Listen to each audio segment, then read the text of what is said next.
आज आपके लिए एक नई सीरीज स्टार्ट की है जिसमें कि आपके साथ मोस्ट इम्पोर्टेंट टॉपिक के बारे में डिस्कस करेंगे।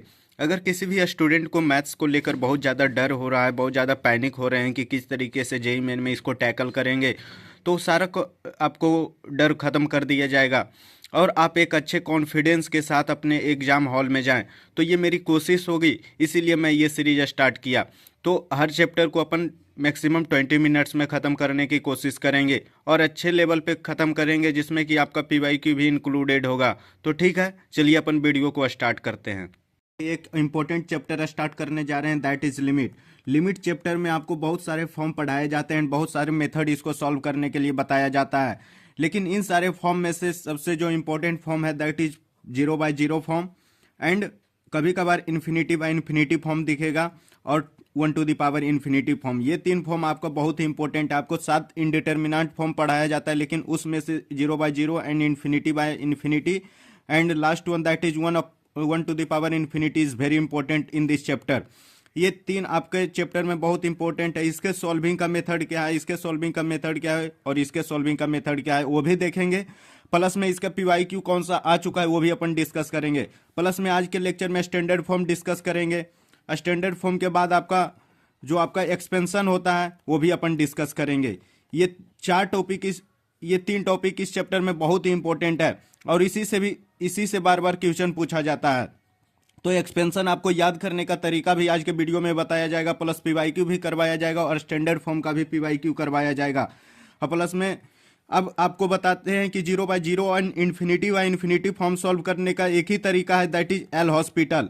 एल हॉस्पिटल बहुत सारे स्टूडेंट इस चीज़ को लेकर बहुत कंफ्यूज रहते हैं, कहीं भी लिमिट चैप्टर में वो एल हॉस्पिटल लगाने लग जाते हैं, but this is very wrong method.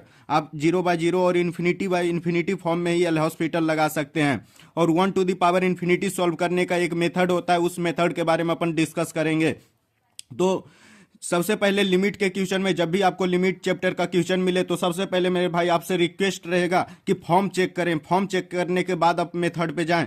अगर फॉर्म आपका 0/0 दिखे तो एल हॉस्पिटल पे जाइए, और अगर 1⁻∞ फॉर्म दिखे तो आप जो आपको मेथड अभी बताया जाएगा उस मेथड पे जाइएगा। तो सबसे पहला चीज कीजिए कि आप फॉर्म चेक करने की कोशिश कीजिए। ठीक है, एल हॉस्पिटल में अपन क्या करते हैं, डिफरेंशिएशन करते हैं।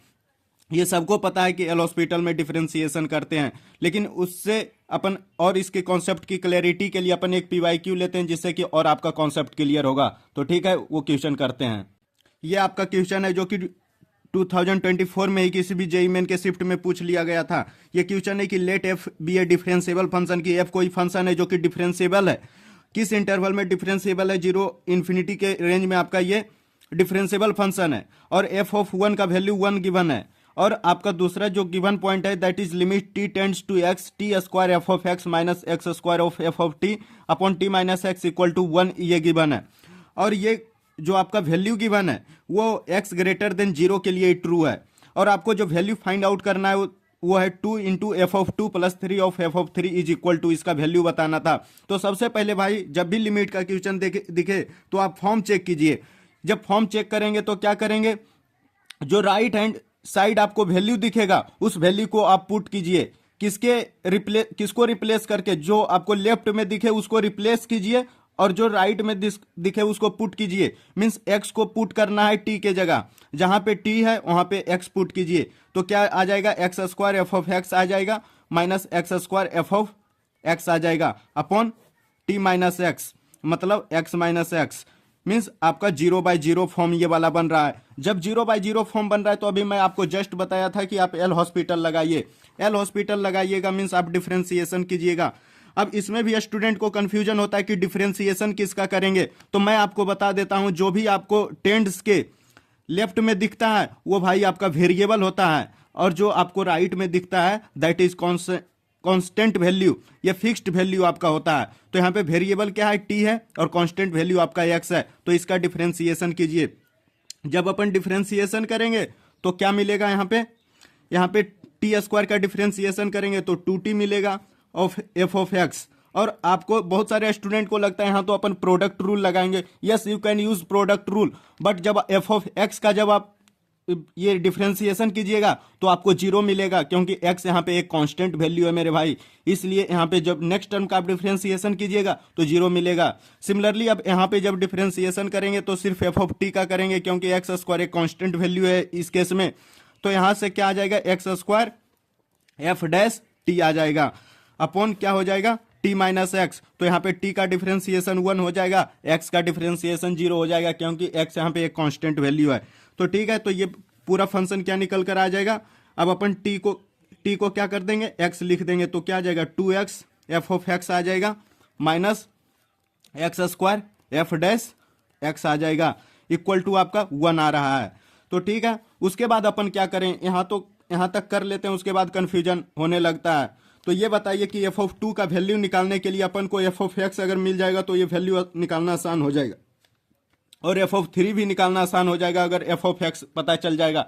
एफ ऑफ एक्स कैसे पता चलेगा, उसके लिए अपन डिफरेंशियल इक्वेशन का यूज करते हैं किसी भी फंक्शन को निकालने के लिए। तो यहाँ पे आप देखिए कि एफ डैश एक्स है, एफ डैश एक्स का मतलब क्या होता है, d y by d x है। तो एक बार उसको आप d y by d x लिख दीजिए, जब d y by d x equal to 1, और उसके बाद इसका जो वैल्यू है, इसका जो कॉफिशिएंट है उसको कांस्टेंट कर दीजिए d y by d x में। इसका कॉफिशिएंट 1 करने के लिए एक्स स्क्वायर को आप क्या कीजिए, कॉमन ले लीजिए। कॉमन जब लीजिएगा तो यहाँ से क्या आ जाएगा, अगर कॉमन अपन लेते हैं तो यहाँ पे क्या आ जाएगा, पहले टर्म में 2 अपॉन एक्स एफ एक्स आ जाएगा minus d y by d x हो जाएगा इक्वल टू 1 हो जाएगा। फिर क्या कीजिए, अपन माइनस को कॉमन लेंगे तो क्या आ जाएगा, d y by d x आ जाएगा minus 2 upon x f x equal to minus 1 upon x square हो जाएगा। उसके बाद क्या कीजिए, उसके बाद आपको ये चीज अब दिख रहा होगा, अपन एफ ऑफ एक्स को भी क्या लिख सकते हैं, वाई लिख सकते हैं। जब आप इतना कर लीजिएगा तो आपको दिखने लगेगा, अगर आप लीनियर डिफरेंशियल इक्वेशन अच्छे से पढ़ लिए होंगे तो पता चल गया होगा कि लीनियर डिफरेंशियल इक्वेशन का एक फॉर्म बन रहा है। तो क्या करेंगे, फिर यहां से अपन क्या करेंगे, इंटीग्रेटिंग फैक्टर निकालेंगे। इंटीग्रेटिंग फैक्टर निकालने का क्या तरीका है, अगर लीनियर डिफरेंशियल इक्वेशन का कॉन्सेप्ट आपका क्लियर होगा तो डेफिनेटली आपको दिख रहा होगा कि माइनस इस तरीके से ये क्यू एक्स आपका है, ये पी एक्स है। तो यहाँ पे क्या करेंगे, e to the power minus 2 upon x d x integrating factor इसका हो जाएगा। तो ये कितना निकल कर चला आएगा, e पर पावर माइनस 2 ln x। इसके बाद अपन क्या करेंगे, इसका वैल्यू कितना हो गया, x पर पावर माइनस 2 हो गया, मीन्स 1 अपॉन एक्स स्क्वायर आपका इंटीग्रेटिंग फैक्टर निकल कर चला आया मेरे भाई। उसके बाद आप क्या कीजिएगा, लीनियर डिफरेंशियल इक्वेशन का सोल्व करने का तरीका आपको मालूम होना चाहिए। कैसे सोल्व करते हैं, Q x into integrating factor, मतलब क्या करेंगे, y पहले y इंटू इंटीग्रेटिंग फैक्टर, और इधर जो रहता है उसको पी एक्स बोल देंगे, और multiply integrating factor into D x कर देंगे। तो y इंटू इंटीग्रेटिंग फैक्टर मतलब 1 अपॉन एक्स स्क्वायर हो गया, और पी एक्स आपका कितना माइनस 1 अपॉन एक्स स्क्वायर हो गया, और 1 upon x square integrating factor d x हो गया। तो y upon x square equal to आपका कितना हो जाएगा, माइनस 1 अपॉन एक्स पर पावर 4 डी एक्स। इसको सॉल्व कीजिएगा। उसके बाद आप जो है एफ एक्स अपना जो फंक्शन आपका है वो फंक्शन निकालने की कोशिश कीजिएगा। कैसे कीजिएगा, तो आपका y अपॉन ये आपका आ गया, इसको इंटीग्रेट कीजिएगा। तो इंटीग्रेट करने के बाद ये कितना आ जाएगा, y अपॉन एक्स स्क्वायर, और इसका इंटीग्रेशन जब कीजिएगा वो आपका आएगा 1 अपॉन 3x क्यूब आ जाएगा, 1 upon 3x cube plus c आ जाएगा। उसके बाद आप क्या कीजिए, c का वैल्यू आप फाइंड आउट कीजिएगा। कैसे, ये आपका एफ ऑफ 1 आपको 1 गिवन था, तो x इक्वल टू 1 रखिए और y इक्वल टू 1 रखिए यहाँ पे। जब यहाँ पे x इक्वल टू 1 रखिएगा और y इक्वल टू 1 रखिएगा तो c का वैल्यू आपका 2 अपॉन 3 आ जाएगा। जब आपको c पता चल गया तो आप फंक्शन पता कर सकते हैं, y upon x square is equal to 1 upon 3x cube plus 2 upon 3। तो y आपका कितना निकल कर चला आएगा, 1 अपॉन ये आपका 3x क्यूब था, तो 1 अपॉन 3x हो जाएगा प्लस 2 बाय 3x स्क्वायर। आपका ये y इक्वल टू आ गया, y आपका क्या है, एफ ऑफ एक्स है, मीन्स एफ ऑफ एक्स आपका निकल कर 1 upon 3x plus 2 upon 3x square आ गया। उसके बाद आप एफ ऑफ 2 का वैल्यू निकाल लीजिए यहाँ से, और एफ ऑफ 3 का वैल्यू निकाल लीजिए, और आपका जो रिक्वायर्ड वैल्यू निकालना है, रिक्वायर्ड वैल्यू को आप फाइंड आउट कर लीजिए। ठीक है, अब अपन नेक्स्ट कॉन्सेप्ट डिस्कस करते हैं। अब अपन 1 to the power infinity form solve करने का तरीका देखेंगे। सपोज आपको लिमिट एक्सटेंड्स टू समथिंग है, एक्सटेंड्स टू ए है, और आपको कोई एफ एक्स कोई यहाँ पे पोलिनोमियल है, और ये पोलिनोमियल के पावर जी एक्स है। अगर इस तरीके से अगर limit x tends to a, f of a आपका 1 आ रहा है और limit x tends to a g x करने पे आपका इन्फिनिटी आ रहा है, तो you can say that this is the form of 1 to the power infinity. 1 to the power infinity solve करने का क्या तरीका है, जो आपका एफ एक्स रहेगा पहले तो ई आप लिख दीजिएगा, उसके बाद लिमिट जो आपको एक्सटेंड्स रहेगा, सपोज यहाँ पे ए है तो ए यहाँ पे दे देंगे, और एफ एक्स में आप 1 सब्ट्रैक्ट कर दीजिएगा, मीन्स जो बेस है उसमें आप 1 सब्ट्रैक्ट कर दीजिए, और उसके बाद आप क्या कीजिए, जो पावर में था उसको यहाँ पे मल्टीप्लाई कर देना है। इस तरीके से अपन 1 to the power infinity form को सॉल्व करते हैं। इसके लिए अपन एक एग्जांपल लेते हैं जिससे और आपका कॉन्सेप्ट क्लियर होगा। ये आपका एक क्वेश्चन है, पहले इसमें आप देखिए फॉर्म चेक कीजिए, लिमिट एक्स टेंड्स टू 0 और आपका फंक्शन है 1 प्लस साइन एक्स पर पावर 1/2 कॉट एक्स। तो आप जब x को 0 रखिएगा तो नीचे वाला जो आपका बेस है वो 1 बनेगा और ऊपर वाला जो पावर है वो कॉट 0 होगा। कॉट 0 का जो वैल्यू होता है वो इन्फिनिटी होता है। मीन्स ये जो आपका क्वेश्चन है वो 1 टू द पावर इन्फिनिटी का क्वेश्चन है। तो कैसे सॉल्व कीजिएगा, आपका एफ एक्स ये वाला हो गया, एफ एक्स देखिए अपन एफ एक्स ये वाला हो गया, एफ एक्स में 1 माइनस करना है, पहले तो ये लिख दीजिए, और लिमिट एक्स टेंड्स टू क्या है 0 है, और एफ एक्स आपका 1 प्लस साइन एक्स है तो 1 प्लस साइन एक्स अपन लिख देंगे और -1 कर देंगे, यहाँ पे -1 कर दिए, और जी एक्स मल्टीप्लाई कर देंगे, जी एक्स आपका क्या है 1/2 कॉट एक्स है। तो इस तरीके से करेंगे। उसके बाद क्या है कि लिमिट एक्स टेंड्स टू 0 और 1 आपका कट जाएगा, फिर साइन एक्स और आप इंटू 1/2, और कॉट एक्स को आप क्या लिख सकते हैं, cos x upon sine x लिख सकते हैं। तो इस तरीके से साइन एक्स कैंसिल हो जाएगा, आपका 1 कॉस एक्स बचेगा। जब कॉस एक्स में आप कॉस 0 पुट कीजिएगा, एक्स को जब 0 पुट कर दीजिएगा तो 1 आ जाएगा, मीन्स ये आपका value e to the power 1/2 आ जाएगा। इस तरीके से अपन 1 टू द पावर इन्फिनिटी को सॉल्व करते हैं। अब अपन नेक्स्ट टॉपिक डिस्कस करते हैं। नेक्स्ट टॉपिक आपका स्टैंडर्ड फॉर्म है। Standard form is also very important topic in this chapter. इसमें 4 स्टैंडर्ड फॉर्म आपको मोस्टली पूछा जाता है। पहला है कि limit x tends to 0 sine x upon x है तो उसका वैल्यू 1 होता है।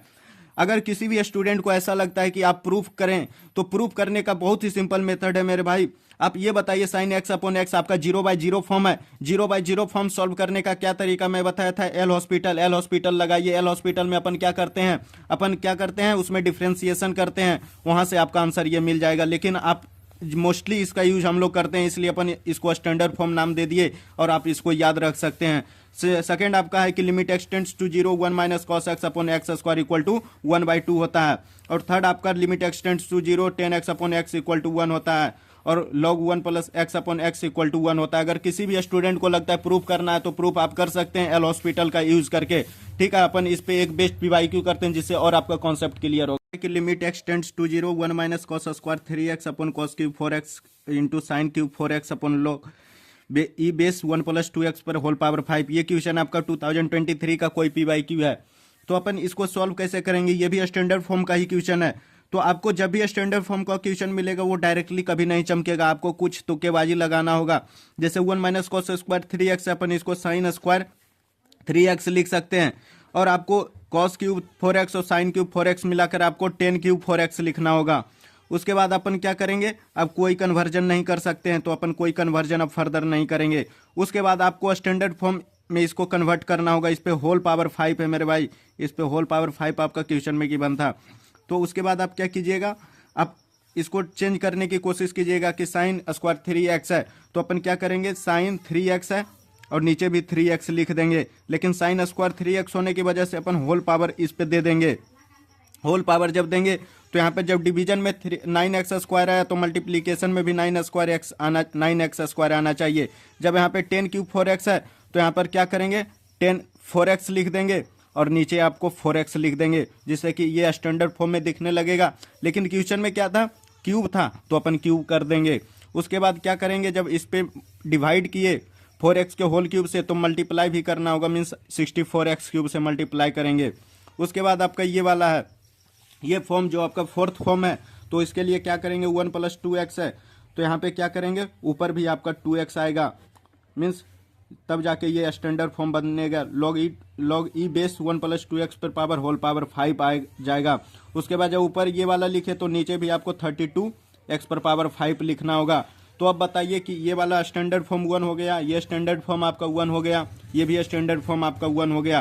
तो आपका क्या बचा, 9x² इंटू 64x³ बचा अपॉन 32 x⁻5 बचा। x⁻5 तो पूरा खत्म हो जाएगा और आपका ये आंसर कितना आ जाएगा, फाइनली 18 आ जाएगा। इस तरीके से आपको स्टैंडर्ड फॉर्म का क्वेश्चन सॉल्व करना है। तो ठीक है, अपन लास्ट टॉपिक एक्सपेंशन को डिस्कस करते। तो ये आपके टॉपिक एक्सपेंशन में बहुत सारे स्टूडेंट एक्सपेंशन भूल जाते हैं, डिफरेंट टर्म का एक्सपेंशन, जैसे साइन एक्स का एक्सपेंशन होता है, कॉस एक्स का एक्सपेंशन ये वाला है, और आपका e⁻x का एक्सपेंशन ये है, ln 1+x का एक्सपेंशन ये है।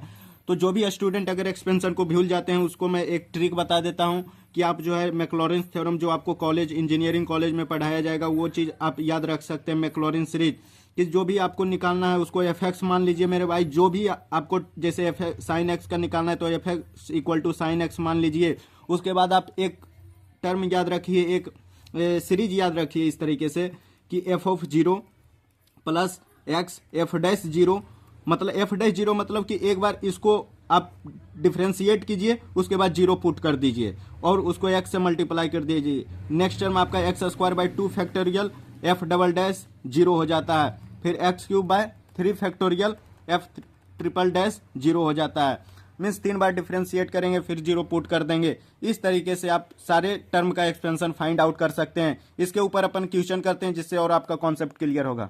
ये आपका एक क्वेश्चन है जो कि 31 जनवरी शिफ्ट 2 में पूछा गया था। ये क्वेश्चन है कि limit x tends to 0 ax² e⁻x। आप क्वेश्चन को पूरा पढ़ लीजिए और इक्वल टू 1 है, और 16a² plus b² plus c² is equal to, मतलब आपका a b c ए तीनों कांस्टेंट टर्म है, उसका वैल्यू आपको बताना था कि यहाँ पे 16 into a² plus b² plus c² का वैल्यू क्या होगा। तो सबसे बड़ी चैलेंज काम है ABC निकालना। लेकिन बहुत सारे स्टूडेंट ये डाउट पूछते हैं कि आप जो है एक्सपेंशन में तो इतने सारे टर्म लिख दिए, लेकिन अपन को किस टर्म तक इसको लिखना है, कितने नंबर ऑफ टर्म इसका यूज करना है जब अपन क्वेश्चन सॉल्व करेंगे। तो वैसे स्टूडेंट सबसे पहले देखिए कि डिनोमिनेटर के ऊपर जाइए। जब भी आपको एक्सपेंशन का क्वेश्चन दिखे तो आप डिनोमिनेटर पे जाइए। अब बताइए कि डिनोमिनेटर में आप साइन एक्स को क्या कन्वर्ट कर सकते थे। यस, आप कन्वर्जन इस तरीके से कर सकते थे कि नीचे आपका x² साइन एक्स है, तो आप जो है स्टैंडर्ड फॉर्म अभी जस्ट पढ़े तो इसको साइन x अपॉन एक्स लिखते, और आप क्या करते, x से इसको मल्टीप्लाई भी करते, जिससे कि आपका ये वैल्यू आपका 1 बन जाता और ओवरऑल टर्म नीचे वाला आपका x³ बन जाता। तो आप कोशिश कीजिए कि ऊपर मैक्सिमम अपन x³ तक जाएंगे। तो ठीक है, अपन x³ तक जाएंगे तो ax², उसके बाद e⁻x का एक्सपेंशन क्या है, 1 plus x plus x² 2 factorial है। जब x² है तो अपन 1 प्लस एक्स तक जाने की कोशिश करेंगे, तो 1 प्लस एक्स लिख दिए e⁻x के बदले, फिर माइनस b, फिर इसका एक्सपेंशन देखेंगे। इसका एक्सपेंशन क्या है, x माइनस x² 2, तो कितना लिखेंगे इसमें, x minus x² 2 factor x minus x² 2 plus x³ 3 लिखेंगे। उसके बाद क्या करेंगे, प्लस cx, और e⁻x का एक्सपेंशन में क्या करेंगे, आपको e⁻x का एक्सपेंशन था, जहाँ पे x था वहाँ पे माइनस x कर दीजिए, तो क्या करेंगे 1 minus x plus x² 2 factorial कर देंगे यहाँ पे। इस तरीके से करेंगे। उसके बाद अपन क्या करेंगे, उसके बाद फर्दर देखिए कैसे प्रोसीड करना है। लिमिट x टेंड्स टू 0 हो गया, उसके बाद ax² हो गया plus ax³ plus minus bx plus bx² 2 minus bx³ 3 plus cx minus cx² plus cx³ upon 2 factorial upon x³ आपका आ गया, इक्वल टू 1 था। तो सबसे पहले आप क्या कीजिए कि जो नीचे वाला टर्म है x³, इसका कोफिशिएंट x³ आप पहले ऊपर चेक कीजिए, x³ का कोफिशिएंट क्या क्या है, a है, उसके बाद माइनस b अपॉन 3 है, मतलब a माइनस b अपॉन 3 हो गया, प्लस c अपॉन 2 हो गया। इसको आप इक्वल टू 1 कीजिए जो आपको गिवन है। मतलब अपन ये चीज देखते हैं कि जो इसका कोफिशिएंट होगा, ऊपर वाले का जो कोफिशिएंट होगा, दोनों को डिवाइड करके अपन आंसर निकालते हैं।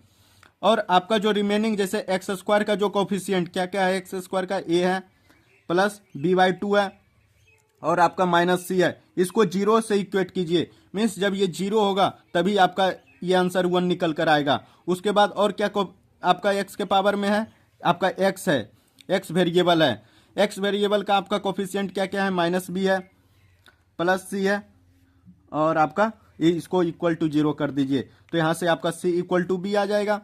उसके बाद आप इसमें क्या कीजिएगा, 2a plus B minus 2c equal to 0 हो गया। उसके बाद जब b इक्वल टू सी अपन इसमें यूज करेंगे तो इसमें क्या निकल कर आएगा, 2a इक्वल टू सी निकल कर चला आएगा। और उसके बाद इसको इसमें यूज कीजिए, उसके बाद आपका a का वैल्यू निकल जाएगा, और a का जब वैल्यू निकल जाएगा, a का समथिंग वैल्यू निकलेगा, 1 नहीं आएगा, a का कुछ वैल्यू आएगा, उसके बाद उससे b निकाल लीजिएगा, और b जब निकल जाएगा उससे c निकाल लीजिएगा। इस तरीके से 16 into a square plus b square plus c square का वैल्यू निकाल लीजिएगा। हो सकता है ये वीडियो थोड़ा सा कहीं ना कहीं लेंदी हुआ होगा, 1 से 2 मिनट, बट आपको टेंशन लेने की जरूरत नहीं है। ये कंप्लीट चैप्टर आपको मैं पढ़ा दिया और यहीं से आपका क्वेश्चन पूछा जाएगा। अब बस पेपर में जाने से पहले मैं जितना कॉन्सेप्ट आपको बताया, बस आप एक बार इसका रिवीजन कर लीजिएगा, डेफिनेटली आप इसका क्वेश्चन करके आइएगा। आई होप आपको ये वीडियो अच्छा लगा होगा। Thank you for watching my video.